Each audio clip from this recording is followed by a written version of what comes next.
करा, तुम्ही आयुष्यभर कष्ट करून एक घर उभं करता, ते आपल्या मुलांच्या नावावरती करता, पण काही वर्षांनी तोच मुलगा तुमची काळजी घेणं सोडून देतो. अशा वेळी आई वडिलांना ते घर परत मिळू शकतं का? याच प्रश्नावरती मुंबई उच्च न्यायालयानं एक अत्यंत महत्त्वाचा निर्णय दिलाय आणि हा निर्णय लाखो ज्येष्ठ नागरिकांसाठी दिलासादायक ठरू शकतो. नमस्कार, मी अक्षता आणि तुम्ही पाहताय सकाळ.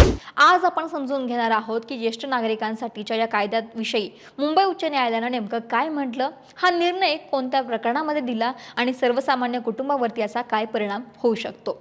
ही केस आहे एका ज्येष्ठ दाम्पत्याशी संबंधित होती. या दाम्पत्यानं आपल्या मुलाच्या नावावरती मालमत्ता हस्तांतरित केली होती. त्यांच्या अपेक्षा फार मोठ्या नव्हत्या, फक्त वृद्धापकाळात मुलानं आपली काळजी घ्यावी एवढीच माफक अपेक्षा. मात्र नंतर परिस्थिती बदलली. त्यांच्या म्हणण्यानुसार मुलानं त्यांची योग्य काळजी घेतली नाही. त्यानंतर त्यांनी maintenance and welfare of parents and senior citizen act 2007 अंतर्गत मालमत्ता परत मिळवण्यासाठी अर्ज केला. हा वाद अखेर मुंबई उच्च न्यायालयामध्ये पोहोचला. उच्च न्यायालयानं स्पष्ट केलं, जर आई वडिलांनी मुलांच्या किंवा वारसाच्या नावावरती मालमत्ता या अपेक्षेने दिली असेल की वृद्धापकाळात त्यांची देखभाल केली जाईल आणि ती जबाबदारी पार पडली नाही, तर अशा परिस्थितीमध्ये ती मालमत्ता परत मिळवण्याचा अधिकार पालकांना आहे. म्हणजेच मालमत्ता हस्तांतरण हे केवळ कागदावरील व्यवहार नसून त्यामागील अटी आणि अपेक्षांनाही कायद्याचं संरक्षण आहे.